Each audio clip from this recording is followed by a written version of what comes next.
എല്ലാവർക്കും നമസ്കാരം. ഞാൻ ഡോക്ടർ ജസ്ലിൻ അലി, പീഡിയാട്രീഷ്യനാണ്. കഴിഞ്ഞ ദിവസം ഞാൻ എൻ്റെ മകൾക്ക് ഒരു റാബീസ് വാക്സിൻ എടുക്കുന്നതിൻ്റെ ഒരു ഫോട്ടോ ഷെയർ ചെയ്തിട്ടുണ്ടായിരുന്നു. അത് കണ്ടതിന് ശേഷം പല രക്ഷിതാക്കളും എന്നോട് ചോദിച്ചിട്ടുണ്ടായിരുന്നു, അതിനെപ്പറ്റി കൂടുതൽ ഡീറ്റെയിൽസ് പറഞ്ഞു തരുമോ, ഇത് എന്തിനാണ് എടുത്തത്, ഇത് എല്ലാവർക്കും എടുക്കാൻ പറ്റുമോ എന്നൊക്കെ. അപ്പം അതിനെക്കുറിച്ചുള്ള കുറച്ച് ഡീറ്റെയിൽസ് ഷെയർ ചെയ്യുന്നതുകൊണ്ടാണ് ഞാനിപ്പോൾ ഈ വീഡിയോ ചെയ്യുന്നത്. അതിനു മുമ്പ് നമുക്ക് റാബീസ് വാക്സിൻ എടുക്കേണ്ടതിൻ്റെ ആവശ്യകത എന്താണെന്ന് നോക്കാം.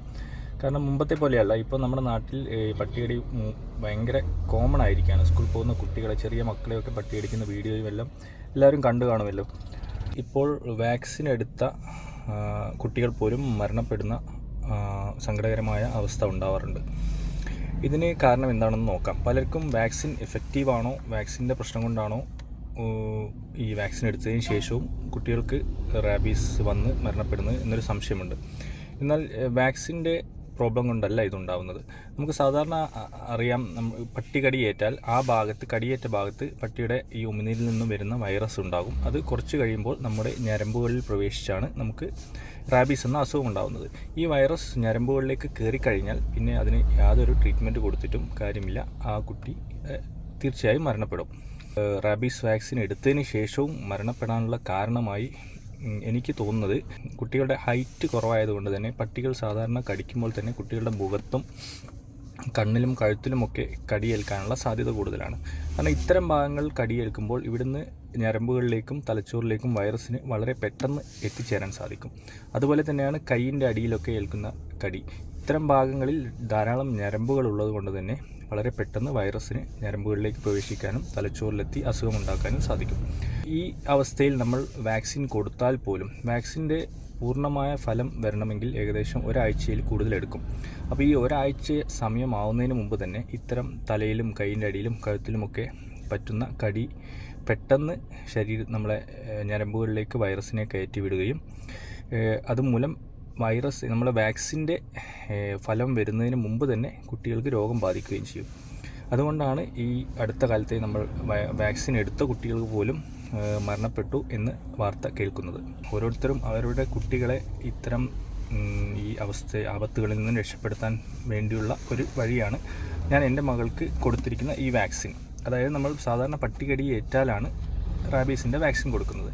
ഹൈ റിസ്ക് ഉള്ളവർക്ക്, അതായത് നമ്മളെ എപ്പോഴും മൃഗങ്ങളുമായി അടുത്തിടപഴകുന്ന വെറ്റിനറി ഡോക്ടർമാർ, മൃഗങ്ങളെ പരിപാലിക്കുന്നവർ, ഇവർക്കൊക്കെയാണ് നമ്മൾ സാധാരണയായി കടിയേൽക്കുന്നതിന് മുമ്പ് തന്നെ അവർക്ക് പ്രതിരോധം കിട്ടുവാൻ വേണ്ടി വാക്സിൻ നൽകാറുള്ളത്. എന്നാൽ നമുക്കറിയാം, ഇപ്പോൾ ഈ ധാരാളം പട്ടികൾ ഉള്ള നമ്മുടെ നാട്ടിൽ ഉള്ള ഈ സമയത്ത് സ്കൂളിലേക്ക് പോകുന്ന അല്ലെങ്കിൽ പുറത്തിറങ്ങി കളിക്കുന്ന ഏതൊരു കുട്ടിക്കും എപ്പോൾ വേണമെങ്കിലും കടിയേൽക്കാം എന്നുള്ള ഒരവസ്ഥയാണ്. അതുകൊണ്ട് ഇപ്പോൾ നമ്മുടെ എല്ലാ കുട്ടികളും ഹൈ റിസ്ക് കാറ്റഗറിയാണ് എന്ന് പറയേണ്ടി വരും. കാരണം അത്രയും മോശമാണ് നമ്മുടെ നാട്ടിലെ അവസ്ഥ.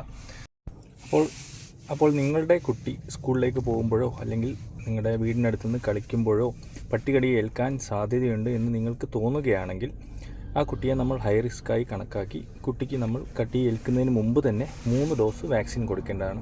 അതാണ് ഫസ്റ്റ് ഡോസ് എടുത്തു, ഒരാഴ്ചയ്ക്ക് ശേഷം അടുത്ത ഡോസ്, പിന്നെ ഏകദേശം 4 ആഴ്ചയൊക്കെ ആകുമ്പോഴാണ് 3ാമത്തെ ഡോസ് കൊടുക്കുക. ഇങ്ങനെ നമ്മൾ ചെയ്തു കഴിഞ്ഞാൽ ഈ കുട്ടിക്ക് പിന്നീട് പട്ടികടി ഏൽക്കുകയാണെങ്കിൽ റാബീസ് എന്ന അസുഖം വരില്ല എന്ന് നമുക്ക് 100% ഉറപ്പിക്കാം. മാത്രമല്ല, പിന്നീട് എപ്പോഴെങ്കിലും കടി ഏൽക്കുകയാണെങ്കിൽ തന്നെ നമ്മൾ സാധാരണ ചെയ്യുന്ന പോലെ 5 ഡോസൊന്നും എടുക്കേണ്ട കാര്യമില്ല. പകരം ഒരു 2 ഡോസ് കൂടി എക്സ്ട്രാ എടുത്താൽ മതിയാവും.